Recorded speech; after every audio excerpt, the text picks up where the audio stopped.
কুল্লা ইয়া নার রুকুনি বারদাও ওয়া সালামান আলা ইব্রাহিম। আগুনকে আল্লাহ তাআলা অর্ডার করলেন, হে আগুন আমার ইব্রাহিমের জন্য ঠান্ডা হয়ে যাও। কেমন ঠান্ডা বাবা? শান্তি প্রিয় ঠান্ডা হয়ে যাও। সুবহানাল্লাহ পড়ি। সেখানে আল্লাহ তাআলা তাকে পরীক্ষা করলেন, উত্তীর্ণ হয়ে গেলেন। এরপরে বিবাহ করলেন। দীর্ঘদিন সন্তান না দিয়ে আল্লাহ তাআলা তাকে পরীক্ষা করলেন। দীর্ঘদিন সন্তান না দিয়ে আল্লাহ তাআলা তাকে পরীক্ষা করলেন। ওনার যখন সর্বপ্রথম সন্তান জন্মগ্রহণ করেন তখন তার বয়স ৮৬ বছর। আস্তে আস্তে বসতি শুরু হয়ে গেল। এরপরে যখন সন্তান একটু বড় হয়ে গেল, সন্তান বড় হওয়ার পরে ইব্রাহিম আলাইহিস সালামকে আল্লাহ তাআলা আবার পরীক্ষা করতে চাইলেন। ৪ নাম্বার পরীক্ষা। ইব্রাহিম আলাইহিস সালামকে আবার পরীক্ষা করতে চাইলেন। এবার ৪ নাম্বার পরীক্ষা। স্বপ্ন দেখালেন, তোমার প্রিয় বস্তুটাকে কুরবানি করো। ইব্রাহিম আলাইহিস সালাম পরের দিন সকালবেলা উঠে উট কুরবানি করলেন। পরের দিন আবার স্বপ্ন দেখলেন, তোমার প্রিয় বস্তুটাকে কুরবানি করো। ইব্রাহিম আলাইহিস সালাম আবার কুরবানি করলেন, কুরবানি কবুল হলো না। আবার স্বপ্ন দেখলেন, তোমার সবচেয়ে প্রিয় বস্তুটাকে কুরবানি করো। ইব্রাহিমের বুঝতে বাকি রইল না, দুনিয়ার ভিতরে সবচেয়ে বেশি পছন্দের মানুষ, যাকে আমি অত্যন্ত বেশি ভালোবাসি, সে আমার কলিজার টুকরা সন্তান ইসমাইল। আর দেরি করলেন না, সরাসরি ইরাক থেকে আবার সেই মক্কার ফারান ভূমিতে চলে আসলেন। চলে আসার পরে এই ঘটনাটা আল্লাহ তাআলা চমৎকার করে সূরাতুস সাফফাতের 103 নম্বর আয়াতে কোট করেছেন। ফালাম্মা বালাগা মাআহুস সা'য় ক্বালা ইয়া বুনাইয়া ইন্নী আরা ফিল মানামি আন্নী আযবাহুকা ফানজুর মাযা তারা। قال يا أبت افعل ما تؤمر ستجدني إن شاء الله من الصابرين। আল্লাহু আকবার পড়ি। আল্লাহ তাআলা এইভাবে কোট করলেন সন্তানের কাছে এসে। এবার বাবা বললেন, যখন তার সন্তান বাবার সাথে চলার মতো উপযোগী বয়সে পরিণত হলো, এবার বাবা এসে বললেন, ইয়া বুনাইয়া ইন্নী আরা ফিল মানামি, নিশ্চয় আমি স্বপ্ন দেখেছি তোমাকে আমি জবাই করছি। সন্তানকে বাবা বলছে, নিশ্চয় আমি স্বপ্ন দেখেছি তোমাকে জবাই করছি, তোমার অভিমত কি? সন্তানও যেমন বাবা যেমন সন্তানও তেমন। সন্তান এবারও জবাব দিচ্ছে, ক্বালা ইয়া আবাতি ফাআল মা তু'মার। সন্তান বলছে, হে আমার বাবা, যা রব্বুল আলামিন আপনাকে নির্দেশনা দিয়েছে আপনি সেটা পালন করুন। সাতাজিদুনি ইনশাআল্লাহু মিনাস সাবিরিন, নিশ্চয় আপনি আমাকে ধৈর্যশীল ব্যক্তিদের অন্তর্ভুক্ত পাবেন। সুবহানাল্লাহ পড়ি। আজকে আমরা আলোচনা শুনবো ইনশাআল্লাহ হজ নিয়ে, হজের ঐতিহাসিক প্রেক্ষাপট, হজের ইতিহাস, কখন কিভাবে শুরু হয়েছে, কার মাধ্যমে শুরু হয়েছে। কোরআন এবং হাদিস থেকে আমরা হজ নিয়ে বিস্তারিত আলোচনা শোনার চেষ্টা করব ইনশাআল্লাহ।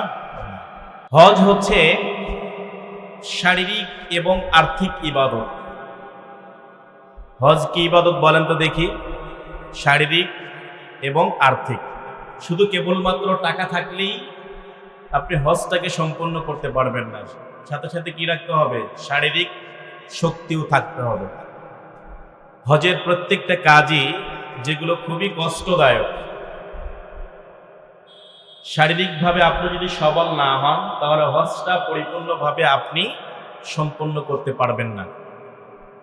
সেক্ষেত্রে আপনাকে শারীরিক সুস্থতা থাকাও জরুরি। এখন আমাদের বাংলাদেশের হাজিদের অবস্থা কিন্তু একটু ব্যতিক্রম। বিশ্বের দিকে তাকান আর বাংলাদেশের হাজিদের দিকে তাকান। মুসলিম বিশ্বের দিকে তাকাবেন, তারা হজ করে হচ্ছে যৌবন বয়সে, আর আমাদের বাঙালিরা হজ করে কখন? বৃদ্ধ বয়সে। খালি কি বৃদ্ধ বয়সে করে? সমস্ত কাজ শেষ, সন্তানাদি বিয়ে দেওয়া শেষ, মেয়েদের বিয়ে দেওয়া শেষ, সংসারের সমস্ত জয় ঝামেলা শেষ, এখন আমি হজে যাব, এখন আমি হজে যাব, হজ করে আসি। হজ হচ্ছে একটা ফরজ ইবাদত। আপনি যদি সঠিকভাবে তার যেই বিধিবিধানগুলো আছে, হজের যে কিছু কার্যক্রম আছে, সেগুলো যদি আপনি কমপ্লিট করতে না পারেন তাহলে হজ তো কমপ্লিট হবে না, হজ আল্লাহর দরবারে কবুল হবে না। সবচেয়ে বড় গুরুত্বপূর্ণ বিষয় হলো এটা। ইন্দোনেশিয়াতে যান, ইথিওপিয়া, ইন্দোনেশিয়া এই সকল দেশে বিবাহ করার পূর্বে হজ করতে হয়। কখন? বিবাহ করার পূর্বে হজ করতে হয়। তো আমাদের এই থিমটা চেঞ্জ করতে হবে। বাংলাদেশের হাজিরা, আপনি যাবেন যারা হজ করতে গিয়েছিলেন, দেখবেন তো যত বৃদ্ধ মানুষ দেখবেন অধিকাংশই বাঙালি। এরা হজের কার্যক্রমগুলো করতে পারে না। অনেকগুলো কার্যক্রম আছে, এর ভিতরে সাফা মারওয়া দৌড়ানো, তাওয়াফের সময় তো অনেক শক্তির প্রয়োজন হয়। হজ যারা করেছেন তারা জানেন, তাওয়াফের সময় হাজার হাজার মানুষ সারা বিশ্ব থেকে এসেছে, সেখানে গিয়ে হাজার অসব চুমু খাওয়া, এটা সবচেয়ে বড় শক্তিশালী একটা কাজ। যুদ্ধ করে সেখানে আপনাকে যেতে হবে। আরাফার ময়দান থেকে মুজদালিফা, মিনা, জামরাত, এগুলো সব কিছু তো আপনার পরিশ্রমের ব্যাপার।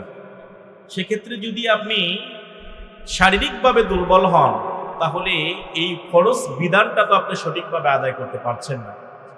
আশ্চর্যজনক হলেও সত্য এটাই, আমাদের বাংলাদেশের অধিকাংশ হাজিরা বৃদ্ধ বয়সে হজ করতে যায়।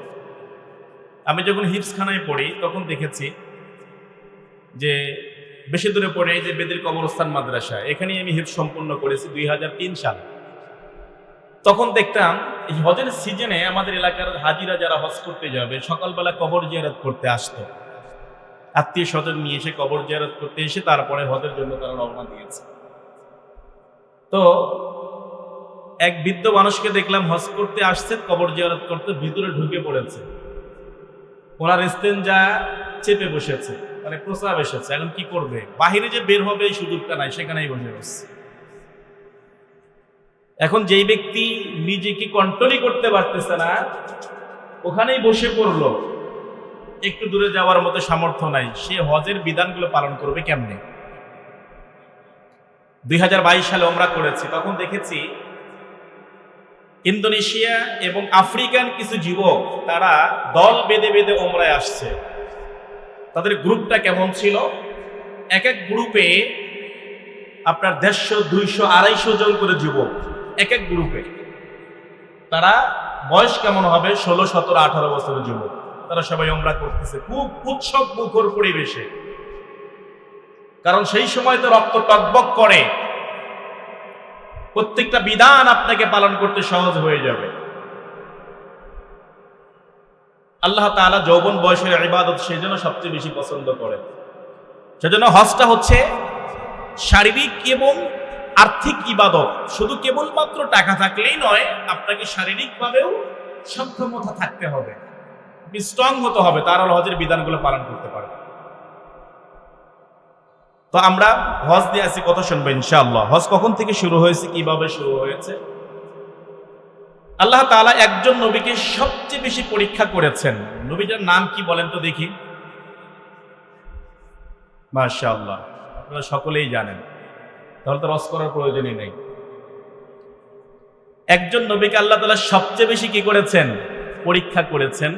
সেই নবীটার নাম হচ্ছে সাইয়েদনা ইব্রাহিম আলাইহিস সালাতু ওয়াস সালাম। এনার সাথে অনেকগুলো লকব আছে। ইব্রাহিম আলাইহিস সালামকে বলা হয় আবুল আম্বিয়া, নবীদের পিতা।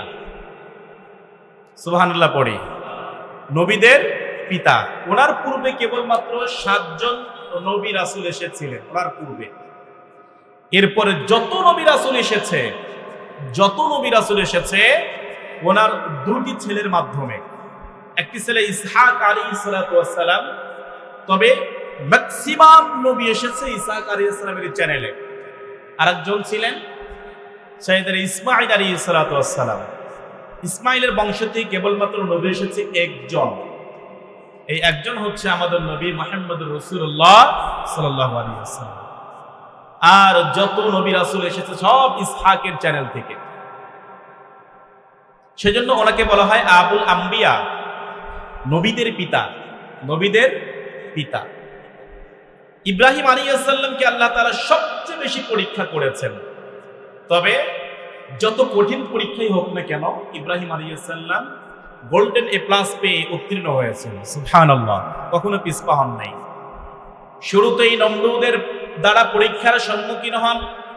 ইব্রাহিম আলাইহিস সালামকে তাওহীদের কারণে, তাওহীদের দাওয়াত দেওয়ার কারণে নমরুদ অগ্নিকুণ্ড করে তাকে আগুনের ভিতরে নিক্ষেপ করেন।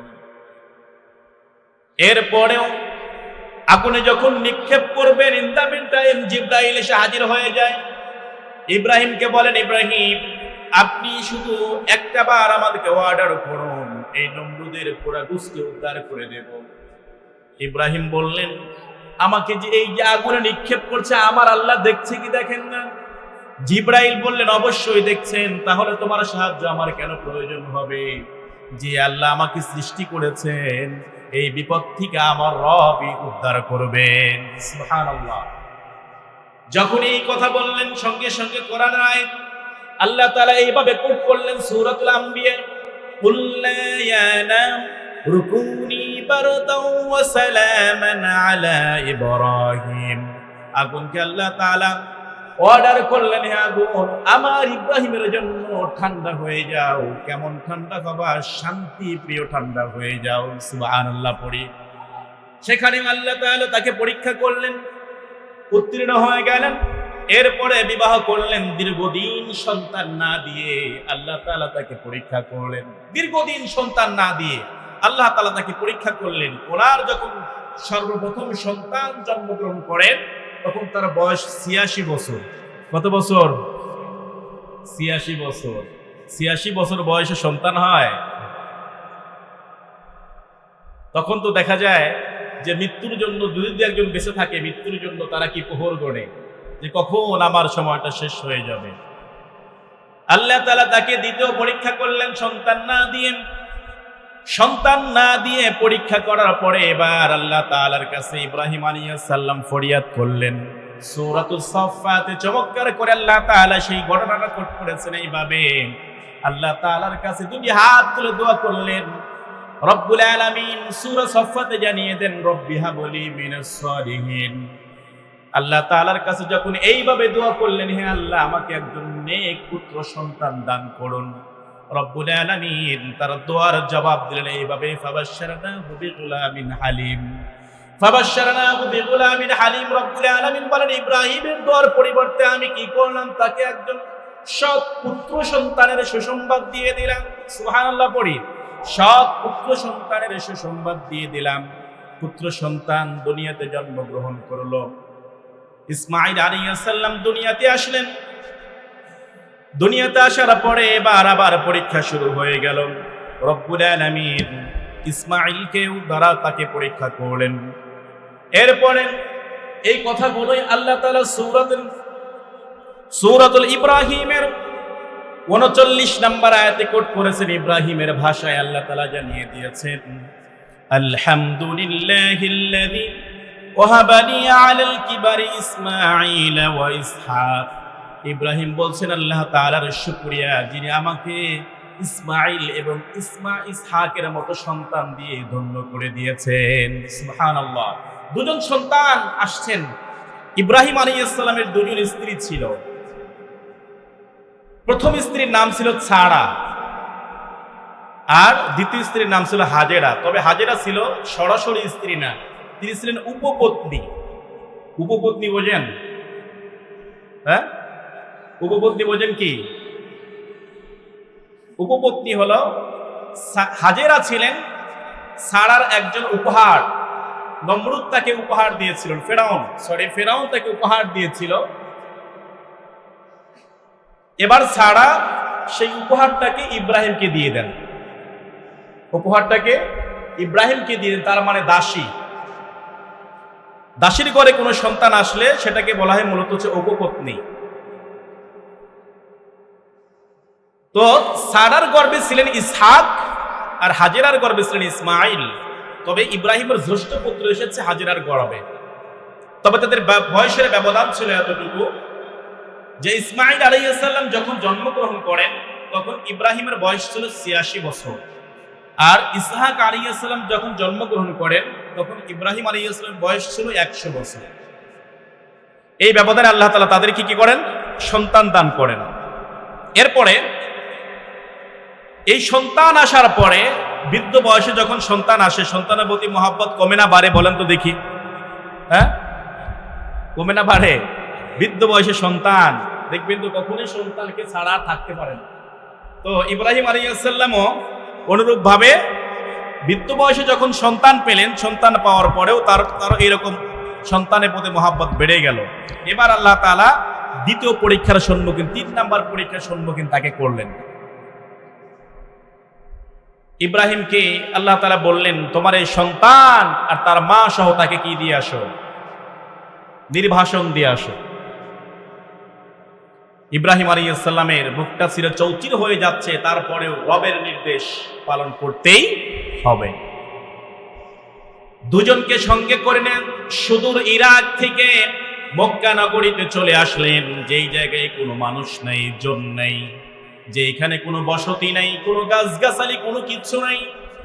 আজও মক্কার জমিনে দেখবেন শুধু পাহাড় আর মরুভূমি ছাড়া কোনো গাছগাছালি দেখা যায় না। যদিও দেখা যায় কিছু গাছগাছালি মক্কার সরকার সেখানে লাগিয়েছে, বিভিন্ন পরিচর্যার মাধ্যমে গাছগুলো সেখানে বড় করছে। যখন ফারান বিজন বনভূমির ভিতরে হাজেরা এবং ইসমাঈলকে রেখে ইব্রাহিম আবার যাত্রা করছে ইরাকের দিকে। হাজেরা এবার স্বামীকে লক্ষ্য করে বলছে, প্রাণের স্বামী আল্লাহর নবী, আপনি যে আমাদেরকে এখানে রেখে যাচ্ছেন, এটা আপনার ইচ্ছায় নাকি রবের ইচ্ছায়? ইব্রাহিম আলাইহিস সালাম পিছন দিকে তাকিয়ে কেবলমাত্র একটি শব্দ বললেন, এটা আমার কোনো ইচ্ছা নয়, এটা রবের ইচ্ছায় তোমাকে রেখে যাচ্ছি। এবার হাজেরা বললেন, যদি রবের ইচ্ছায় হয়ে থাকে তাহলে আমার কোনো টেনশন নাই, যে রব নির্দেশনা দিয়েছেন তিনি আমাদের দেখাশোনা করবেন। সুবহানাল্লাহ পড়ি।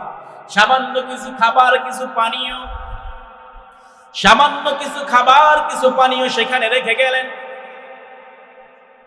কিছুদিনের ভিতরে খাবার পানীয় সব শেষ হয়ে গেল।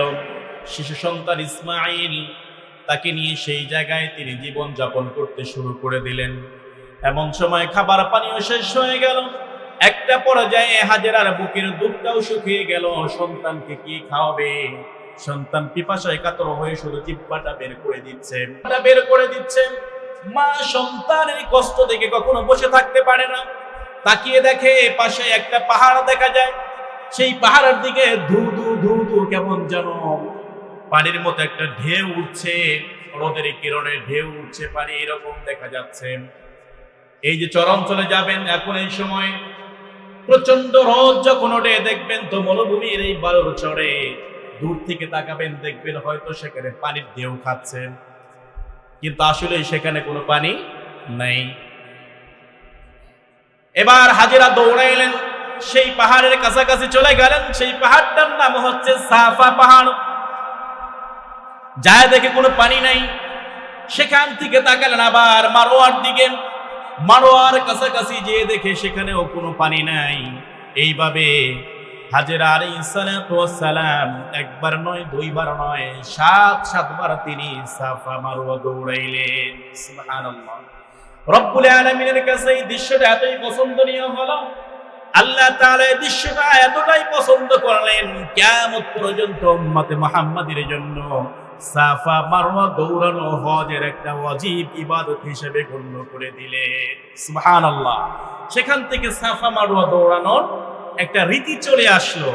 যেহেতু হাজেরা আলাইহিস সালাম সাফা মারওয়া দৌড়িয়েছেন, সেজন্য প্রত্যেকটা হাজির জন্য এটা আবশ্যক করে দিলেন। সুবহানাল্লাহ পড়ি। তবে সেই সময় তো কোনো উপর দিয়ে কোনো ছাউনি ছিল না, এখন তো এসি করা। সাফা মারওয়া এখন তো এসি করা, 4 তলা উপর দিয়ে দৌড়াতে হয়। সাফা মারওয়া পাহাড়ে সেখানে এয়ার কন্ডিশন চলছে, তারপরে তো দৌড়াতে ঘেমে যেতে হয়। এরপরে মাঝখানে একটা জায়গা আছে, সেখানে সবুজ বাতি লাগানো। সাফা মারওয়ার মাঝামাঝি একটা জায়গা আছে, সেই জায়গাটা সবুজ বাতিতে একটা ইন্ডিকেট করে দেওয়া আছে, সেইখানে গিয়ে একটু জোরে দৌড়াতে হয়। হাজিরা যখন ওই সবুজ বাতির কাছাকাছি যায় তখন একটু জোরে দৌড়ায়। এর কারণ কি? ইসমাঈল আলাইহিস সালামকে যখন কাবা তখনো কাবা হয়নি, কাবা আগে ছিল, তবে সেটা হচ্ছে আপনার নূহ আলাইহিস সালামের প্লাবনের সময় বালুতে ঢেকে গিয়েছে। জমজম এখন যেখানে আছে সে তার একটু পাশেই ইসমাঈলকে শোয়ায় রেখে হাজেরা আলাইহিস সালাম দৌড়িয়েছে। সাফায় যখন যায় সেখান থেকে কাবাঘর স্পষ্ট দেখা যায়, মারওয়া থেকে কাবাঘর স্পষ্ট দেখা যায়, কিন্তু সবুজ বাতি যেই জায়গাটা আছে সেই জায়গাটুকু যাওয়ার পরে সেখানে আর ইসমাইলকে দেখা যায় না। যেহেতু সন্তানকে দেখা যায় না, হাজর আলাইহিস সালাম সেই জায়গায় একটু দৌড় দিয়েছিলেন। দৌড় দিয়ে পার হওয়া লাগবে, কারণ একটু আগায় গেলেই সন্তানকে দেখা যাবে। হাজর আলাইহিস সালামের এই দৃশ্যটা আল্লাহ পছন্দ করেছেন, যার কারণে কিয়ামত পর্যন্ত প্রত্যেকটা হাজির জন্য সেই সবুজ জায়গায় দৌড়াতে হয়। সুবহানাল্লাহ। আশ্চর্য ঘটনা, আল্লাহ তাআলা কিভাবে চমৎকার করে হজের বিধানগুলো সাজিয়েছেন এইভাবে।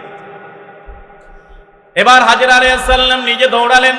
দৌড়ানোর পরে ক্লান্ত হয়ে যখন কোনো পানি না পেয়ে তখন চিন্তা করলেন সন্তান হয়তো মারাই গিয়েছেন।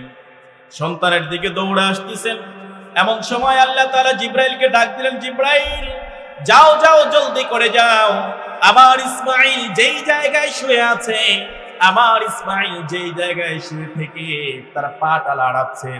ছোট বাচ্চাদেরকে যখন শুয়ে দেখবেন তো এরকম পা এরকম করে লাড়ায়, মনে হয় সাইকেল চালাচ্ছে, তো পা লাড়াচ্ছে। জিবরাইলকে বলল, যেই জায়গায় আমার ইসমাইলের পা পড়ছে সেই জায়গা থেকে একটা ঝর্ণা বের করে দাও। জিবরাইল চলে আসলেন। জিবরাইল চলে এসে যেই জায়গায় ইসমাইলের পাটা আঘাত করছে মাটির ভিতরে, সেই জায়গা থেকে রব্বুল আলামিনের কুদরতে একটি ঝর্ণা বের করে দিলেন। সুবহানাল্লাহ। হাজেরা দৌড়ে আসছেন সন্তানের কাছে, সে দেখে কি আশ্চর্য ব্যাপার, সন্তানকে রেখে গেলাম মরুভূমির ভিতরে, এখন থেকে সন্তানের পা দুটি পানিতে লাফাচ্ছে, সেখান থেকে পানি বের হচ্ছে। হাজর আলাইহিস সালাম নিজে পানি পান করলেন, সন্তানকে খাওয়ালেন তৃপ্তি সহকারে। এরপরে দেখে পানি উঠছে, এরকম ভাবে উঠছে। হাজেরা এবার পানিটাকে বাদ দিলেন, আইল দিলেন। আইল বোঝেন তো, কৃষক মানুষ আপনারা ম্যাক্সিমাম আইল বোঝেন। আইল দিলেন আর বললেন জমজম। কি বললেন? জমজম। জমজম এটা হচ্ছে হিব্রু ভাষা, এটা হচ্ছে সুরিয়ানি ভাষার শব্দ। এর অর্থ হচ্ছে থাম, থাম, থেমে যাও। আল্লাহ তাআলা যেহেতু হাজর আলাইহিস সালাম তার মুখ থেকে এই জমজম শব্দটি বের হয়েছে, এরপর থেকে রব্বুল আলামিন এই ঝর্ণাটার নাম রেখে দিলেন জমজম কূপ। সুবহানাল্লাহ। পড়ি ঝর্ণার নাম দিলেন কি? জমজম কূপ। থেমে গেল, পানি থেমে গেল। সেভাবেই আছে, আজও সেভাবেই আছে পানিটা। জমজম কূপ আর খুঁজে পাওয়া যায় না। হাজী সাহেবের গিয়ে জমজম কূপ খুঁজে, কোথায় কোথায় জমজম কূপ খুঁজে পাওয়া যায় না।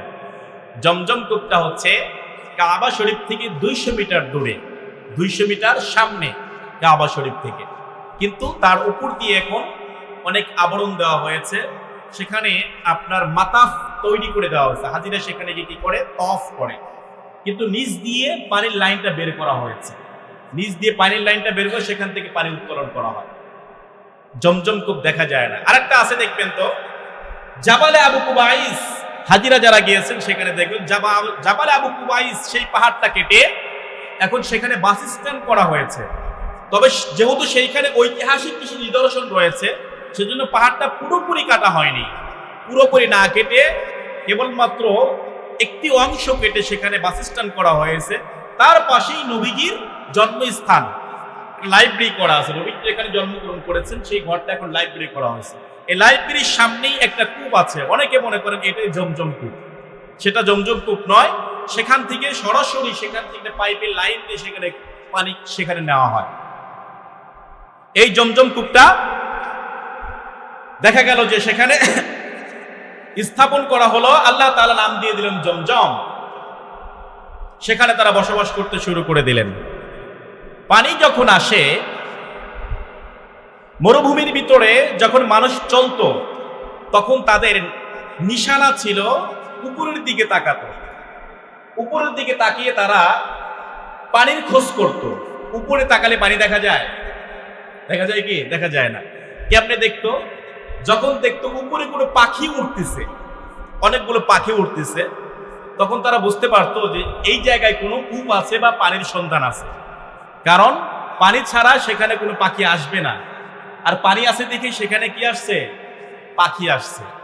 দেখবেন তো, এই যে যখন আমাদের এলাকায় গরু মারা যেত, চড়ার ভিতরে গরু নিয়ে ফেলে দেয়, ফেলে দেওয়ার পরে এই শকুন তো এখন আর খুঁজে পাওয়া যায় না, এটা বিলীন হয়ে গেছে। চিল আছে, তাও এখন পাওয়া যায় না, বিলীন হয়ে গেছে। এরা খোঁজ পায় কোত্থেকে? এদেরকে তো কেউ টেলিফোন করে না, যখন যায় গরু পড়ছে আসো, টেলিফোন করে কি করে না, তাহলে খোঁজ পায় কেমনে? কেমনে খোঁজ পায়? চিল যেটা আছে তাদের চোখের পাওয়ারটা এতটাই বেশি, মানুষ যখন দূরে দৃষ্টি দেয় তখন দূরের জিনিসগুলো ছোট ছোট দেখে, আস্তে আস্তে তার দৃষ্টিতে সংকীর্ণ হয়ে আসে। কিন্তু চিলের চোখের পাওয়ারটা হলো এমন, সে যখন 1 কিলোমিটার উপরে ওঠে 12 কিলোমিটার এরিয়া জুড়ে তিনি দেখতে পায় এর ভিতরে কি আছে। 2 কিলোমিটার উপরে যখন ওঠে 24 কিলোমিটারের ভিতরে কি আছে সে দেখতে পায়। 3 কিলোমিটার উপরে যখন ওঠে এইরকম ভাবে 36 কিলোমিটারের ভিতরে কি আছে সে দেখতে পায়। অর্থাৎ যত উপরে ওঠে তত তার এরিয়া 12 কিলোমিটার বেড়ে যায়। যার কারণে দেখবেন তো গরু মারার সঙ্গে সঙ্গে চিল জেনে যায়। সুবহানাল্লাহ পড়বেন না? সেখানে সে হাজির হয়ে যায়। আরবের কিছু বেদুইন ব্যবসায়ীরা তারা সেই রাস্তায় চলাচল করত, হঠাৎ করে তাকিয়ে দেখে কি ব্যাপার, আকাশে এইরকম পাখি দেখা যায়, আকাশে এইরকম পাখি দেখা যায়। ইতিপূর্বে তো এখানে কোনো পাখি দেখি নাই, নিশ্চিত এই জায়গায় কোনো পানির সন্তান আছে। বিশাল একটা কাফেলা এসে দেখে আশ্চর্য ব্যাপার, এই জায়গায় কোনো মানুষ ছিল না, জন ছিল না, কোনো পুকুর ছিল না, কোনো নদী নালা কিচ্ছু ছিল না, কোনো কূপ ছিল না। এসে দেখে আশ্চর্য কথা, একটা মহিলা সেখানে ছোট্ট একটা বাচ্চায় করে করে বসে আছেন, পাশে একটা ঝর্ণা, সেখান থেকে পানি প্রবাহিত হচ্ছে, সেখান থেকে পানি প্রবাহিত হচ্ছে। আসার পরে কুশলাদি বিনিময় করার পরে এবার সেখান থেকে তারা পানি পান করলেন। বিনিময়ে হাজিরাকে রব্বুল আলামিনের কুদরতি মদদে সেই মানুষগুলো দেখা গেল হাজিরাকে কিছু খাবার দিয়ে গেলেন। সুবহানাল্লাহ পড়ি। সেই জন্য রব খাবার যখন নির্ধারণ করবেন রবের পক্ষ থেকে হয়, এইভাবেই তার জন্য খাবার নির্ধারণ হয়ে গেল। আস্তে আস্তে বসতি শুরু হয়ে গেল। এরপরে যখন সন্তান একটু বড় হয়ে গেল, সন্তান বড় হওয়ার পরে ইব্রাহিম আলাইহিস সালামকে আল্লাহ তাআলা আবার পরীক্ষা করতে চাইলেন। 4 নাম্বার পরীক্ষা, ইব্রাহিম আলাইহিস সালামকে আবার পরীক্ষা করতে চাইলেন। এবার 4 নাম্বার পরীক্ষা, স্বপ্ন দেখালেন তোমার প্রিয় বস্তুটাকে কুরবানি করো। ইব্রাহিম আলাইহিস সালাম পরের দিন সকালবেলা উঠে উট কুরবানি করলেন। পরের দিন আবার স্বপ্ন দেখলেন তোমার প্রিয় বস্তুটাকে কুরবানি করো। ইব্রাহিম আলাইহিস সালাম আবার কুরবানি করলেন, কুরবানি কবুল হলো না। আবার স্বপ্ন দেখলেন তোমার সবচেয়ে প্রিয় বস্তুটাকে কুরবানি করো। ইব্রাহিমের বুঝতে বাকি রইল না, দুনিয়ার ভিতরে সবচেয়ে বেশি পছন্দের মানুষ, যাকে আমি অত্যন্ত বেশি ভালোবাসি, সে আমার কলিজার টুকরা সন্তান ইসমাইল। আর দেরি করলেন না, সরাসরি ইরাক থেকে আবার সেই মক্কার ফারান ভূমিতে চলে আসলেন। চলে আসার পরে এই ঘটনাটা আল্লাহ তাআলা চমৎকার করে সূরাতুস সাফফাতের 103 নম্বর আয়াতে কোট করেছেন। ফালাম্মা বালাগা মাআহু السعي قال يا بني إني أرى في المنام أني أذبحك فانظر ماذا ترى قال يا أبت افعل ما تؤمر ستجدني إن شاء الله من الصابرين। আল্লাহু আকবার পড়ি। আল্লাহ তাআলা এইভাবে কোট করলেন সন্তানের কাছে এসে।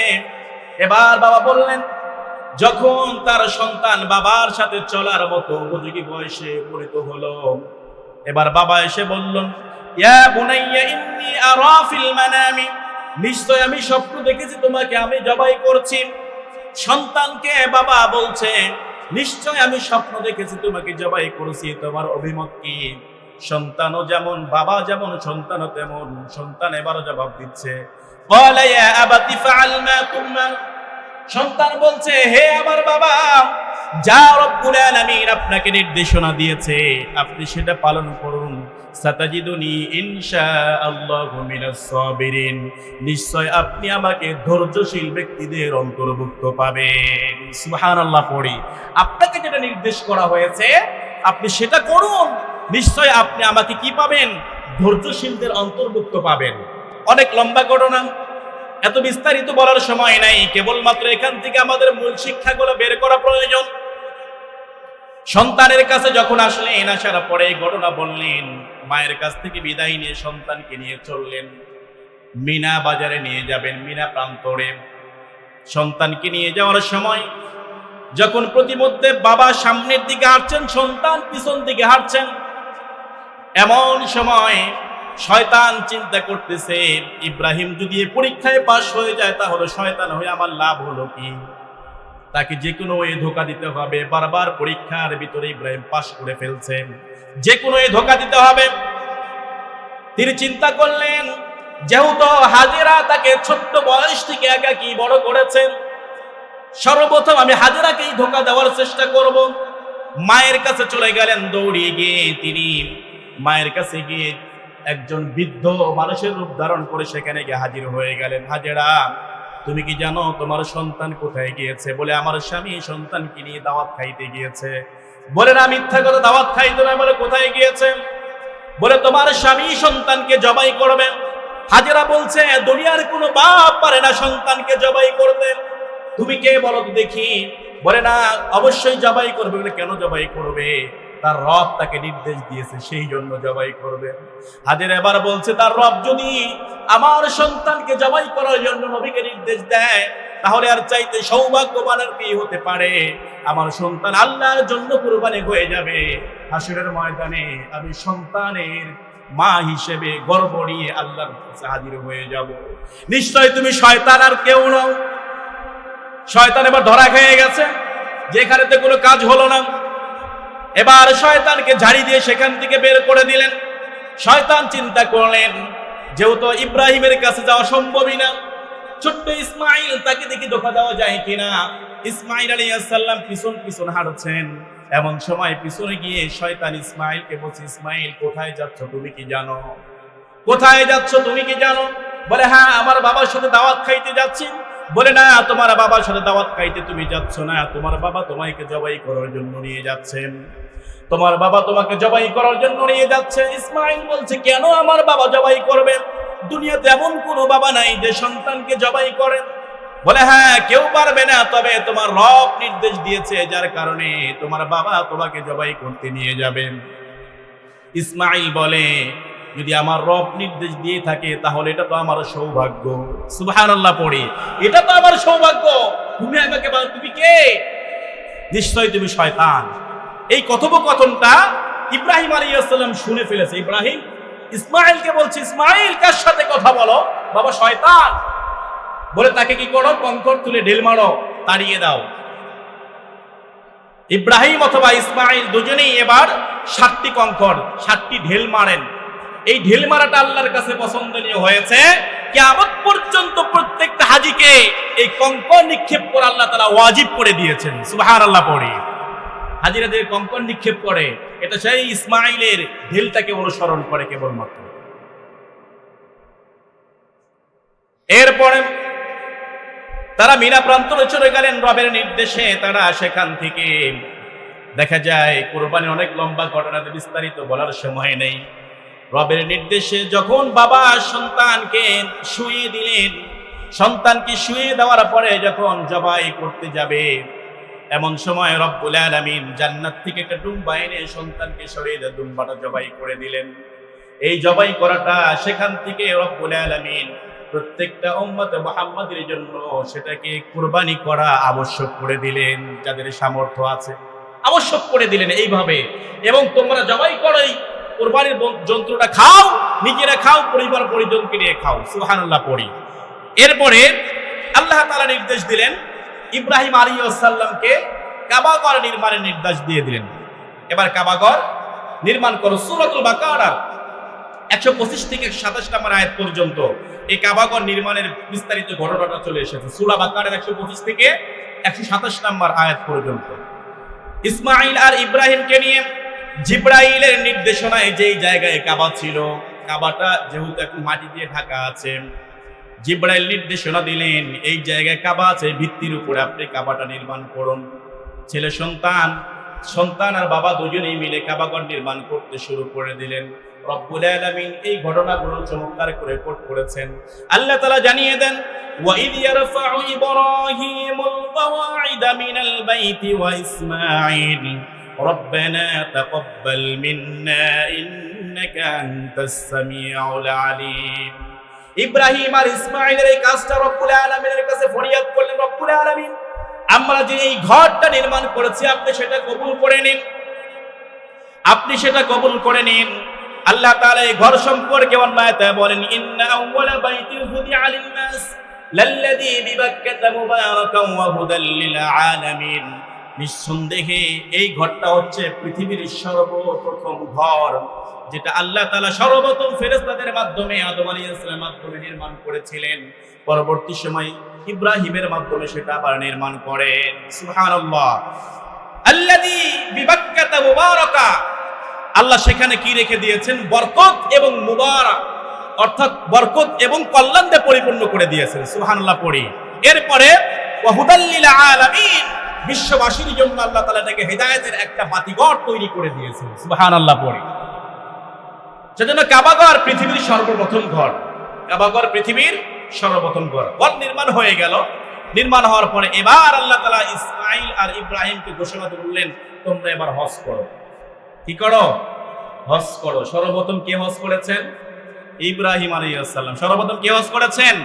ইব্রাহিম আলাইহিস সালাম হজ করেছেন। হজ করলেন। হজ করার পরে এবার আল্লাহ আবার নির্দেশ দিলেন যে একাকী নয়, তুমি এবার হজ করবা, গোটা বিশ্বের মানুষদেরকে জানিয়ে দাও এই হজের বিষয়টা। গোটা বিশ্বের মানুষদেরকে হজের বিষয়টা জানিয়ে দাও। আল্লাহ তাআলা ঘোষণা করলেন, ওয়াআযিন ফিন-নাসি বিল-হাজ্জি ইয়াতুকা রিজালান ওয়া আলা কুল্লি দামিরিন ইয়াতিনা মিন কুল্লি ফাজ্জিন আমিক।